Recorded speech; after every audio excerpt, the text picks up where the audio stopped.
Bonjour. Mishko Paganon, Quaina Dishnakas Mangdodam. Hello, everybody. It's Sandy Boucher here. I'm Red Thunderbolt Woman of the Loon Clan, a proud member of Seine River First Nation in Treaty 3 territory in Northern Ontario. And I'm trying not to laugh here because boy, am I having a day. It's like minus 3,000 out. I had to take my car in for some repairs and, of course, find 52 other things that's wrong with it.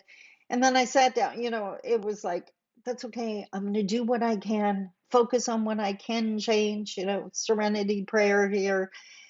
And I sat down to shoot this video and I recorded for like 10 minutes before I realized my microphone was off and there was no sound. It's a Friday, which is why the casual close, but I did want to get this video review out to you. My cat's being a pain here.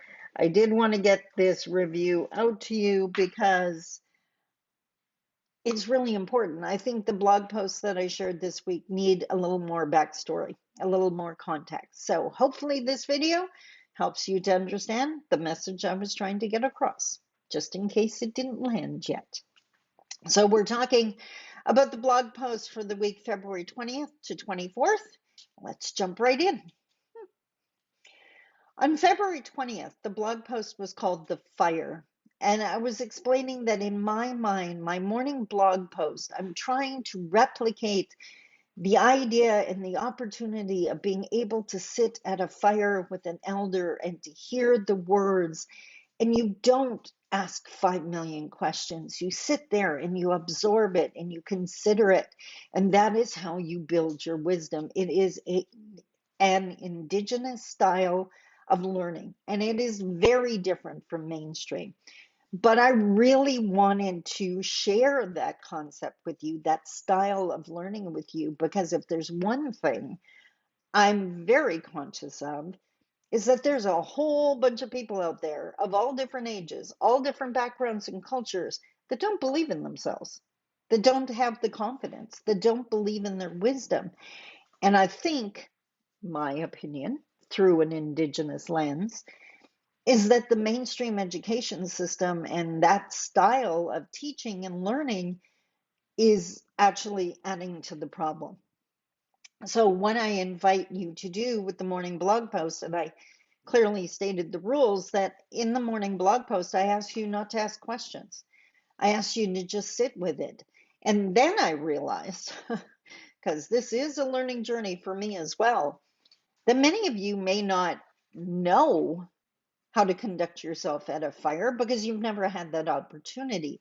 So, to use another metaphor to reinforce this idea, if you went to listen to a lecture by a famous speaker, you wouldn't have the opportunity to ask questions either. You would hear what they have to share, you would take it in and consider it.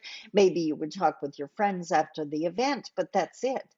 The same idea applies for the daily blog post. I am not an elder. This is not a sacred fire, but I ask you to sit with the words and consider it. If nothing else, I'm asking you to have more faith in you. Trust that you can understand it if you just sit with it for a while. You do not need to spit out 50 questions to understand it. I have faith in you. And what I'm encouraging you to do is for you to have faith in you. So, as mentioned, no questions on the morning blog post. We made that clear now. I don't need to keep repeating that. But feel free to ask questions on any other post that shows up on the page during the day. Again, I ask the question should not be longer than the original post. Please don't take it off to another topic. Stay on topic, on brand, but ask your question and I will happily answer it. Do not ask 50 questions. One of the reasons, not one of the reasons, but one of the things you have to keep in mind in the world of reconciliation when you're starting to work with Indigenous people, if you're non-Indigenous, this is emotionally heavy. There's a high emotional price tag we pay for this work. And when I have a non-Indigenous person who is firing out 50 questions and it's 9 o'clock at night, that's not a respectful interaction. Ask your question. I will be happy to answer it. In fact, I am now going to be doing those Facebook Lives once a month. So you can submit your questions ahead of time. You can attend the event or watch the replay. You will get your answers. But have faith that you can learn the answers as well just by sitting with a blog post. So I hope that makes sense. That was just the Monday event. This might be a longer video. On Tuesday, a blog post that resonated with so many people, and it was, I hate when I forget who I am. And again, the reality is that emotional toll of doing this work as a marginalized Indigenous person. It is exhausting sometimes to try to make people understand or to ask them to please take the time to consider something before the rapid fire questions. And I am a strong Anishinaabe, an Indigenous Ojibwe woman, and I know that. I do not question that in any way, shape, or form. But sometimes I forget. Sometimes it doesn't feel that way. Sometimes, as I mentioned in the blog post, I want to just sink into the couch and stuff my face full of chips.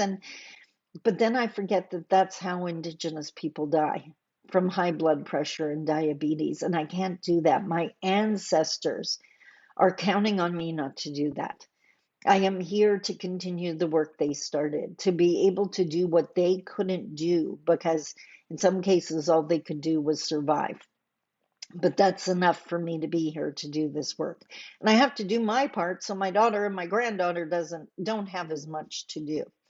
So, and I know that resonated with people because we all forget who we are. We forget how strong we are, especially if we're not taking care of ourselves. So, that was the Tuesday blog post. And I love that authenticity is everything to me. So, I have no issue with sharing the challenges because I know you have challenges too. Wednesday was an interesting blog post. I got people thinking. That was the aha lightning bolt moment. And that was my issue with mandatory training. And this is from a safety perspective. So, the way I always explain it, imagine a wall, a defensive wall. As an Indigenous woman, if I'm walking into a new community, a new agency, a new business, a new restaurant, whatever it is, a new store, for the first time, like if I'm in a totally confident mood, well, your defensive wall's way down. If you're absolutely totally paranoid, and some people haven't done their healing, so their wall stays high and they're on high alert all the time. If that's you, please get the healing you need. Your body needs you to do that. You can't stay on high alert all the time. It's not healthy. You may think you have to do that to stay safe. That's not true, hon. That's the paranoia talking. There are many safe spaces. You got to do your healing. For me, my wall tends to hover in the middle. So I walk in, and first couple of minutes are fine, and I meet amazing people. I can put the wall down. If something negative happens, I can put the wall up. My point in that blog post is let's use a nonprofit agency, for example. If they take reconciliation training, Indigenous engagement training, whatever, cultural competency training, whatever you want to call it, and they advertise that they've taken this training and they do not mention it was mandatory, meaning their staff had no choice. They weren't there because they were interested in learning this stuff. Some were, but some were there because they didn't have a choice. And we all know when you don't have a choice, the chance of actually learning something goes way down. So if they advertise they've taken this training, that may lead some Indigenous or marginalized people to believe it's a safe space. And my fear, because I've seen it happen, is then we're going to walk into that space and we're going to put our walls down thinking it's safe, only to discover it's not. Because if you only took the training because you were forced to, then you're not really interested in creating a safe space for us or engaging in a respectful way, which means it's not a safe space. I need to know the truth about the places I walk into, not to judge them, but to be able to prepare to go in. I'm still going in, by the way. I'm empowered enough to go in, but I need to know where to put my wall to make sure I'm also safe in that space. That's not on you, that's on me. So advertising you have the training is false advertising unless you also add it was mandatory. I have long said that the worst thing about creating safe spaces is advertising that you are one and you're not willing to defend or maintain that space because that makes us more vulnerable. We put our walls down. So I'm not a huge fan of mandatory training. I need to know that agency, when you offered the training, were only 20% of the people willing to take it, then only 20% of the people in that organization are safe for me to work with. Safe from an Indigenous perspective. I'm not going to have to deal with microaggressions like eye rolls and attitudes or dumb jokes that are not funny, right? Racist based jokes. Uh, it's amazing how many things are said in jest. Someone's trying to be funny, and that's where they say something they shouldn't. So, not a huge fan of mandatory training. We're not going to bring this country together by forcing people. The onus is on me, and I guess other trainers, to explain to people why they should take the training and why it's ideal for everyone to make this change, that we're all going to benefit. But until then, mandatory training, just not a fan. Okay, so on Thursday, February 23rd, the blog post was about building boxes and quit building boxes. And what I meant by that was it was all a result of the podcast I did with Lucas Root called Elements of Community. I shared the link so you could go listen to that podcast. But right at the end of it, I made the comment that I had built my wisdom by fighting to exist in a box that I didn't fit in for 58 years. And when I heard the replay and I heard that sentence, one, it still resonated with me. Two, it made me think of all of those agreements that companies and corporations want First Nations to sign, those boxes they're trying to put us in. And it always feels restrictive. And it's very easy. Mainstream loves its contracts. So again, that's comfy normal for you and not comfy normal for us. What we need are authentic relationships that are going to grow as the relationship grows, not restrictions and boxes.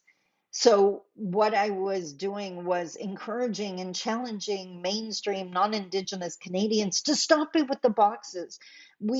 It does not work. And what we need are true allies that want to work with us. And if our needs change, that's okay. We're not going to hear that's not in the contract. That's not my job description. All of those excuses that allow room for a lousy relationship. And what we need are great relationships. Can't we finally have good relationships? Maybe not great, but at least good.